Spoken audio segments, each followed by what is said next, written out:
திருக்குறள் அதிகாரம் இனியவை கூறல். அல்லவை தேய அறம் பெருகும் நல்லவை நாடி இனிய சொல்லின். அல்லவை தேய அறம் பெருகும் நல்லவை நாடி இனிய சொல்லின்.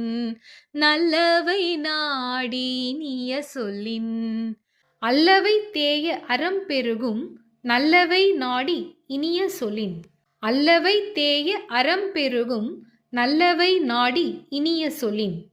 பொருள்: ஒருவர் நமக்கு பகைவராயினும் அவர் நலத்தை நாடி இனிய சொற்களை கூறினால் அவருக்கும் நமக்கும் இருக்கும் பகை குறைந்து நட்பு என்னும் அறம் பெருகும்.